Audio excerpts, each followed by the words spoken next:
Oi, pessoal. Aqui Maurício Longo, deixando Strack no Mundo Exponencial. Hoje para conversar sobre o que, para mim, poderiam ser dois aspectos da mesma coisa, né? Duas expressões, uma fail fast e a outra test and learn. Na minha visão, representam muito próximo da mesma coisa, um com um enfoque mais apropriado para startups e outro com um enfoque mais apropriado para empresas já estabelecidas, né, Alexandre? Mas, no fundo, tratam da mesma coisa.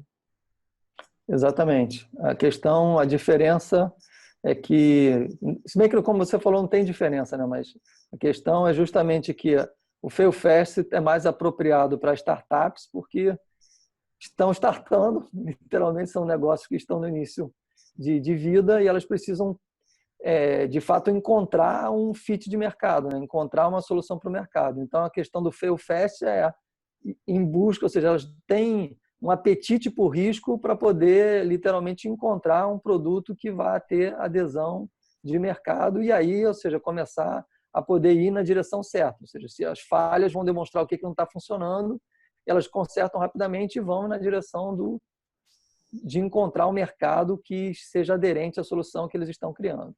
Já o testar e aprender é mais apropriado para as empresas já estabelecidas, que têm uma história longa e que, ou seja, são normalmente empresas mais avessas ao risco, né? Ou seja, elas nos últimos tempos se preocuparam muito mais com eficiência e eficácia e foram abrindo mão da questão de arriscar. Então, elas precisam, de toda forma, testar novas soluções e aprender, e criar uma cultura pautada em aprendizagem, ou seja, aprender novas possibilidades para poder evoluir e conseguir sobreviver no tempo, porque, como nós viemos falando nos últimos vídeos, sem inovar não há muito futuro, né? E para você poder fazer inovação, você tem que ter uma cultura de tolerância a risco e que permita aprendizagem contínua, testando e aprendendo. Ou seja, as empresas startup que precisam que o que vai falhar falhe o mais rápido possível, enquanto elas ainda têm dinheiro para poder tentar outro caminho. E para as empresas estabelecidas, a palavra falha é feia, então a gente diz que é o teste com aprendizado. Exatamente.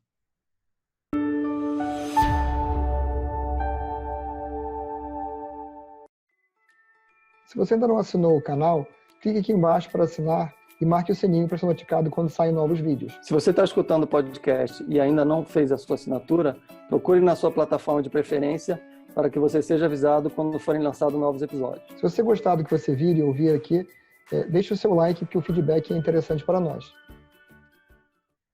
Ou seja, no final das contas, o que a gente está dizendo aqui é que são essencialmente a mesma coisa, só que a forma como a gente descreve, vamos dizer assim, é que é mais palatável para cada lado, né? O cara da startup vai estar preocupado realmente com a velocidade, porque o tempo para ele é um fator normalmente preponderante, porque ele tem o burn rate dele, a velocidade com que ele está gastando o dinheiro que ele tem, seja próprio ou do investidor, né? Então, aí, nesse caso, a velocidade é o fator preponderante. Na empresa estabelecida, a princípio, ele tem o dinheiro que ele precisa entender o que funciona e não funciona. Como nessa cultura, vamos dizer assim, há uma aversão ao erro, uma aversão à falha, fica mais palatável para se explicar o que está acontecendo como uma forma de teste com o aprendizado do resultado do teste, que é a mesma coisa que a gente estava falando antes, né, com o componente do tempo minimizado, mas que no fundo é a mesma coisa, né? Eu concordo com isso que você acabou de dizer. Acho que a questão de fundo mais importante ou seja, quando é uma startup, é como se a falha já fosse inerente do início do seu processo. Você está tentando encontrar alguma coisa. Então, mal comparando, né? Ou seja, quando você vai perguntar alguma coisa para alguém que você está na dúvida, pergunta ou não pergunta, você tem aquele ditado que diz, não, eu já tenho, né? Então, vou tentar fazer a pergunta para ver se ele vira um sim. É como se a startup pensasse, cara, a falha já é o motivo pelo qual existe. Então, eu vou tentar ir pelo caminho de encontrar a solução. Ou seja, eu sei que quero resolver um problema, eu tenho um propósito de resolver um determinado tipo de problema e vou em busca da solução. Então, errar é uma coisa absolutamente normal, porque eu estou tentando encontrar uma solução que eu ainda não sei exatamente qual é. Ou seja, e esse processo de ir testando, falhando, endireitando para que aquilo vá chegando no resultado, no produto que se quer, é um processo natural de quem está iniciando. Agora, já a empresa estabelecida, a empresa que tem uma história, principalmente as que nasceram no século XX, elas foram totalmente pautadas na questão da eficiência e eficácia. Você tem o famoso método Six Sigma, ou seja, de você limitar drasticamente o número de falhas por milhão de componentes. Então, essa cultura de acertar e ter totalmente um cuidado para que você erre o menos possível, ou seja, para que a falha não aconteça, foi gerando uma cultura na companhia onde falhar é palavra feia, né? Ou seja, ninguém quer falhar, né? Ou seja, é algo que é muito mal visto e causa, digamos, na maioria das companhias, uma sensação até eu diria, de ojeriza, né? Ou seja, o cara, você falou falha, o cara já fala, não, isso aí é justamente o que a gente não pode fazer.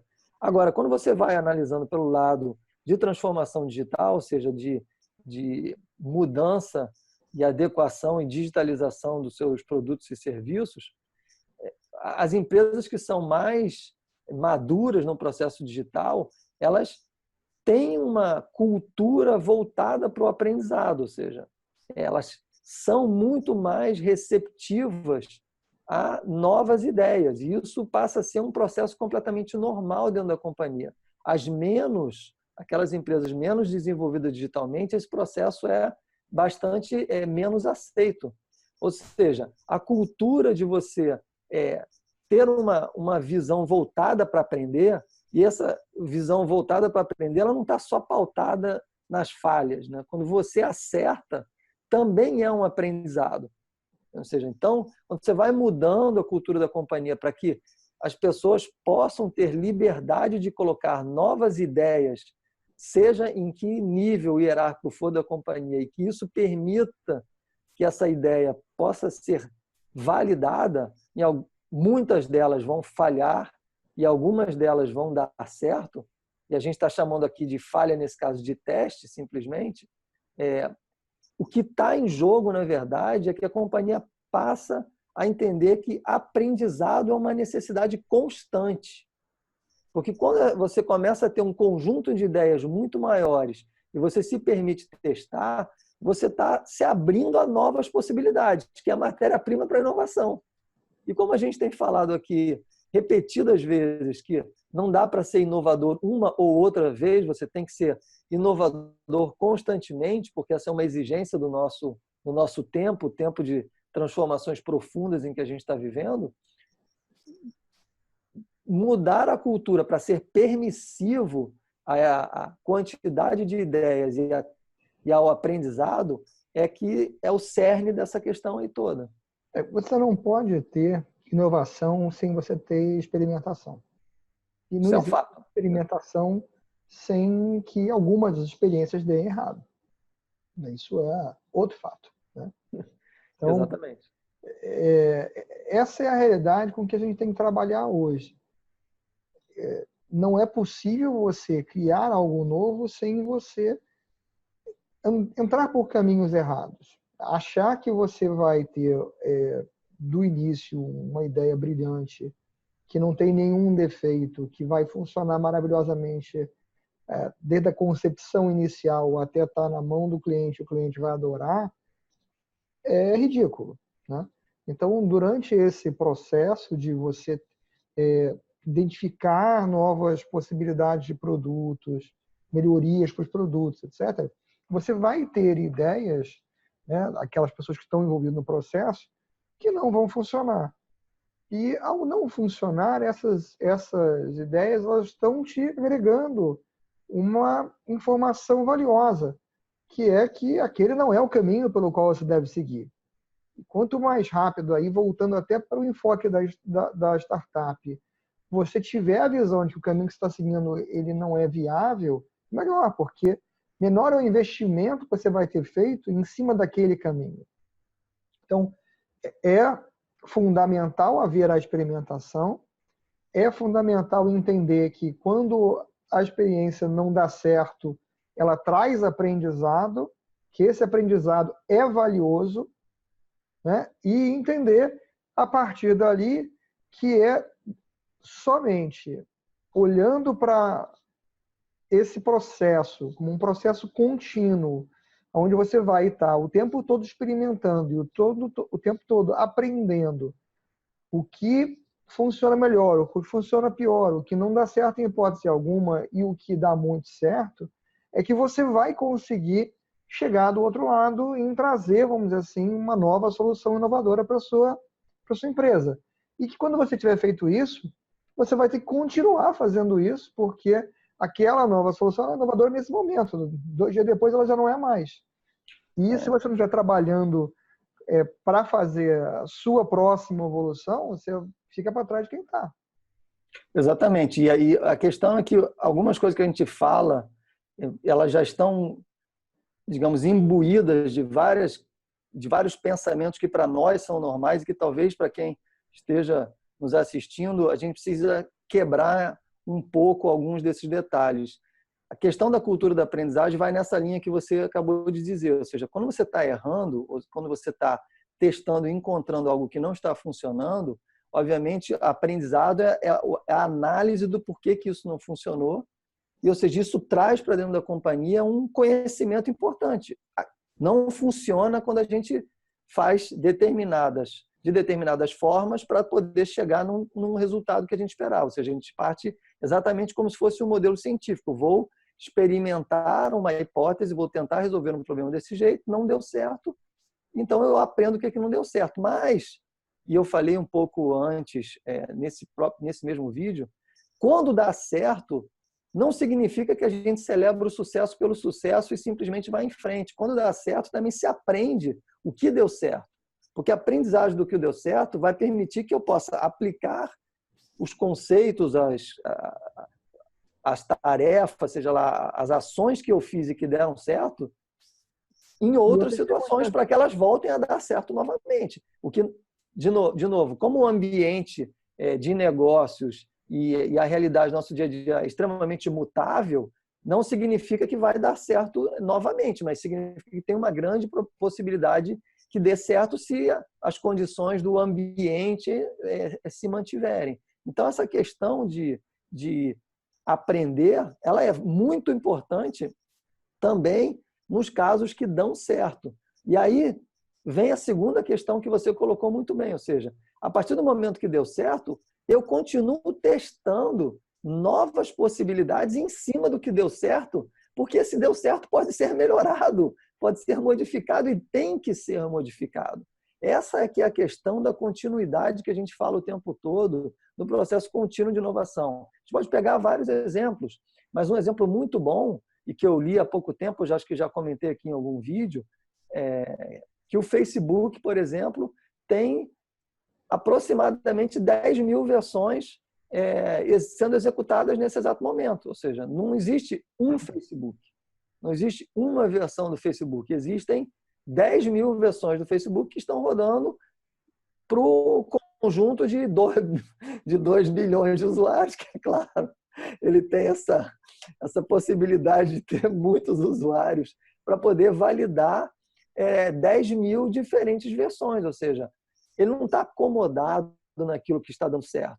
Ele está testando 10 mil possibilidades para ir melhorando diversas questões no produto que está em uso, né? Ele deve estar testando muito mais de 10 mil possibilidades, porque em 10 mil versões, cada versão dessa deve agrupar algumas modificações que os grupos estão validando, né, o resultado. Ou seja, vamos lá, vamos supor que dessas 10 mil, sei lá, 9.500 nunca virem uma versão totalmente em produção, porque tem problemas, não são identificados, as hipóteses não foram validadas e 500 sobrevivam. Mas tudo bem, essas 500 vão sobreviver e mais 10 mil vão vir em seguida, ou 10 mil, ou 15 mil, ou 5 mil, ou 3 mil, testando novas e novas possibilidades. Não para, ou seja, se você entende que o sucesso se esgotou, é como se o mundo ficasse estático. E aí você começa a entrar num grande problema Porque que o mundo não é absolutamente estático. Ou seja, se você não desafia você mesmo, alguém o fará. E esse alguém são os novos entrantes, que são as startups que estão desafiando o tempo todo. As empresas tradicionais também podem desafiar. Ou seja, o modelo tradicional que analisa, digamos, os riscos e a capacidade evolutiva das empresas muito tradicionais, elas estão sempre olhando para o seu concorrente, né? Ela olha para o seu concorrente e vê o que ele está fazendo, o que eu tenho que fazer também, e aí ela vai numa melhoria incremental muito pequena, porque ela, na verdade, está sempre olhando o setor e o concorrente dela próximo. As empresas que estão avançando rapidamente, elas estão querendo fazer 10 vezes mais, 100 vezes melhor que elas mesmas. Elas estão olhando para o futuro delas e o futuro do mercado que consome o produto e serviço dela. É completamente diferente essa visão. E muitas vezes as empresas, ao olhar para frente, elas veem a oportunidade de entrar no mercado diagonal ali, que não é o que estava na frente dela. É uma oportunidade que ela pode explorar. E aí ela vira o concorrente não esperado de um outro conjunto de empresas, sendo que ela pode até ser, vamos dizer assim, iniciante naquela área, mas ela não é uma startup, ela é eventualmente uma empresa com um recurso na casa de bilhão que está entrando num mercado que até então era disputado por um outro conjunto de empresas e que não viam nela um competidor em potencial. Essa é a nova realidade, né? E que isso é um desafio, né, Maurício? Porque quando a gente fala testar e aprender, fica sempre uma sensação de que você está trabalhando com um experimento, com algo que você quer ver se vai dar certo ou não. Ok, você fez, testou e viu que vai dar certo. Você tem que incorporar isso para dentro da sua realidade, seja como uma nova possibilidade de negócio, uma nova fonte de receita, seja como uma melhoria em algum processo, em alguma forma de executar, sei lá, as suas atividades dentro da companhia. O importante é fazer experimentos, testar e verificar que tem adequação. Se isso não for afetar o seu modelo de negócio, se isso não for incorporado na sua carteira de opções, de novo, a inovação pela inovação ela não faz sentido.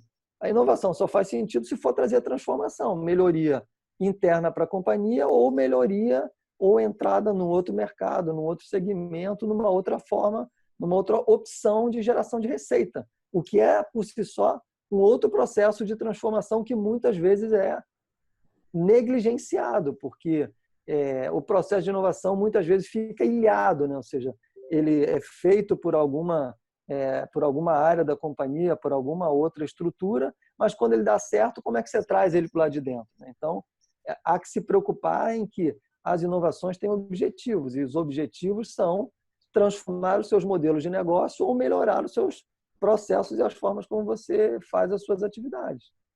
E que no final das contas, vamos dizer assim, até por essa questão que você colocou agora, como é que você leva o que um grupo aqui fez para outras áreas da companhia, que é uma coisa que tem que estar sempre sendo olhada, é que na prática todo mundo na companhia tem que estar buscando ser inovador, em pequeno grau, em grande forma, depende do que cada um faz, mas não deve se esperar que um grupinho vá trazer mudanças para toda a empresa, né? É isso que a gente fala quando a gente fala de uma cultura de inovação. A cultura de inovação não é, criei um grupo ali para fazer uma inovação. Não. Como o Alexandre falou aqui mais cedo, né?